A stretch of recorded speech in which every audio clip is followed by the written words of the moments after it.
બનાસકાંઠા જિલ્લામાં છેલ્લા ઘણા સમયથી પાણીના તળ ઊંડા જવાના કારણે બનાસકાંઠા જિલ્લાના ખેડૂતોને ખેતી માટે ભારે મુશ્કેલીનો સામનો કરવો પડતો હતો, પરંતુ ડીસાના રામપુરા ગામના પ્રતાપભાઈ જાટે પોતાના ખેતરમાં એક મોડલ ખેત તલાવડી બનાવી છે।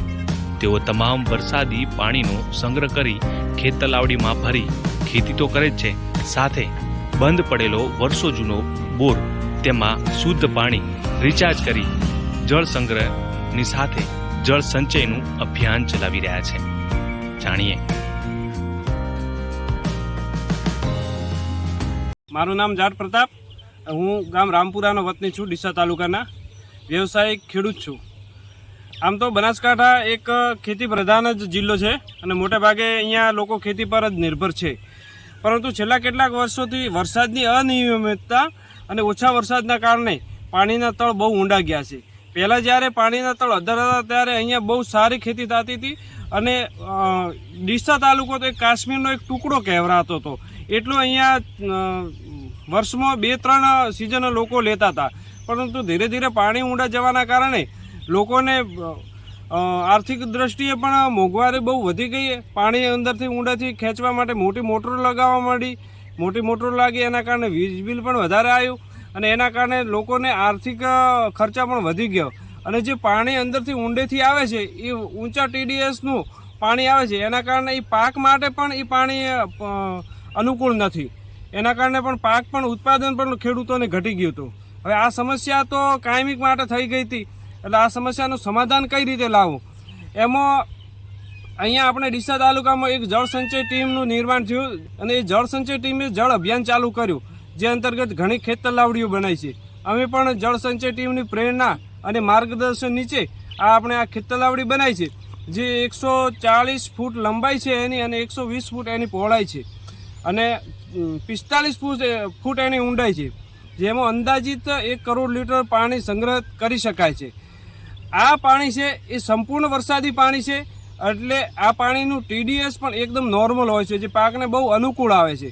અને છેલ્લા 2 વર્ષથી હું આ પાણી દ્વારા ખેતી કરી રહ્યો છું અને આ પાણીથી ખેતી કરતાં મારો પાકનું ઉત્પાદન પણ વધી ગયું છે અને ખર્ચો ઘટી ગયો છે, કારણ કે હવે આ ખેત તલાવડીમાંથી પિયત કરવા માટે મારે 5 HPની મોટર જોઈએ છે, એટલે વીજ બિલ એકદમ ઘટી ગયું છે। આમાં મારે લગભગ ગણો કે 2 મહિને 5,000 જેટલું જ વીજ બિલ આવે છે। અને પહેલાં જે હું બોરથી પિયત કરતો હતો ત્યારે વીજ બિલ બહુ ઊંચું આવતું હતું, ત્યારે લગભગ 2 મહિને અમારે વીજ બિલ આવે છે 15,000 થી 20,000 જેવું વીજ બિલ આવતું હતું।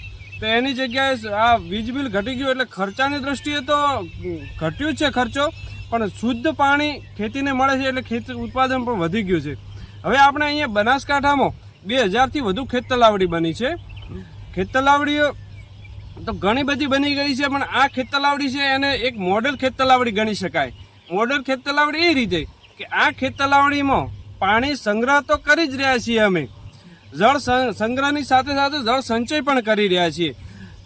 આ ખેત તલાવડી સંપૂર્ણ ભરાઈ ગઈ છે અને પાણીની આવક પણ સારી હતી। તો ખેત તલાવડી ભરાઈ ગયા પછી આપણે આ ખેત તલાવડીમાંથી જે વધારાનું પાણી છે જૂના બોરમાં રિચાર્જ કરી રહ્યા છીએ। રિચાર્જ પણ ઘણા ખેડૂતો કરી રહ્યા છે, પણ એકદમ શુદ્ધ પાણી આપણે રિચાર્જ કઈ રીતે કરવું, બોરની અંદર કોઈ પણ પ્રકારની ગંદકી ન જાય એ પ્રમાણે આપણે આ પાણી રિચાર્જ કરી રહ્યા છીએ। હવે આ ખેત તલાવડી છે એમાં જે આપણે પાણી જે ભરેલું છે, જે ભરાય ત્યારે એમાં પાણી સાથે ગંદકી પણ આવતી હોય છે, અને એ સંપૂર્ણ ગંદકી છે એ પાણીની જે માટી હોય છે, કચરો હોય છે, એ નીચે બેસી જાય છે। હલકો જે કચરો હોય પાણીની ઉપર તરીને આવતો હોય છે। તો આપણે એક આમાં એક સ્ટ્રક્ચર બનાવ્યું છે, જેમાં જે 2 ડ્રમ લાગેલા છે, એ ડ્રમ પાણીની ઉપર તરતા હોય છે અને પાણીની સપાટીથી 2 ફૂટ નીચે મોટર રહેતી હોય છે। હવે એ મોટર દ્વારા આપણે પાણી છે જૂના બોરમાં રિચાર્જ કરીએ છીએ। એના કારણે શું હોય છે કે જે વજનદાર કચરો હોય એ નીચે બેસી જાય છે, હલકો કચરો ઉપર હોય, ત્યારે જે પાણીની 2 ફૂટ નીચેની સપાટી ઉપરના લેવલથી 2 ફૂટ નીચે એકદમ શુદ્ધ પાણી હોય છે, તે શુદ્ધ પાણી આપણે જૂના બોરમાં રિચાર્જ કરી રહ્યા છીએ। આ પ્રકારે અમે એક જળ સંગ્રહની સાથે જળ સંચયનું પણ કામ કરી રહ્યા છીએ।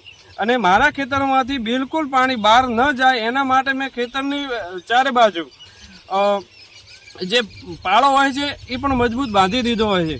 આના કારણે હું સંપૂર્ણ પાણી છે એ સંગ્રહ કરી અને એની સાથે હું જળ સંચય પણ કરી શકું છું। 2 વર્ષ પહેલાં જ્યારે મેં ખેત તલાવડી નથી બનાવી ત્યારે વરસાદ વધારે પડતો ત્યારે મારું ખેતર સંપૂર્ણ ભરાઈ જતું હતું અને મારો ચોમાસું પાક નિષ્ફળ જતો હતો. પણ જ્યારથી મેં આ ખેત તલાવડી બનાવી છે ત્યારે સંપૂર્ણ વરસાદી પાણી હું આ ખેત તલાવડીની અંદર સંગ્રહ કરું છું અને ખેત તલાવડી ભરાઈ રહ્યા પછી હું એ જ પાણી જૂના બોરમાં રિચાર્જ કરું છું. તો મારે એનો એ ફાયદો થયો છે કે હું આ ખેત તલાવડી દ્વારા પિયત કરું છું અને જૂના બોરમાં રિચાર્જ પણ કરું છું. તેના કારણે પાણીના તળ આ જે દિવસે દિવસે જે પહેલાં ઊંડા જતા હતા એની સાપેક્ષમાં અત્યારે અધ્ધર આવી રહ્યા છે જૂના જે પાણીના તળ આપણે. અને અમુક કિસ્સામાં તો અમે એવું પણ જાણવા મળ્યું છે કે જેમ અમુક ખેડૂતોને જૂના બોર હતા આ રિચાર્જના કારણે એ પણ ચાલુ થઈ ગયા છે. તો જળ સંગ્રહ અને જળ સંચયનો આ એક મોટો ફાયદો છે.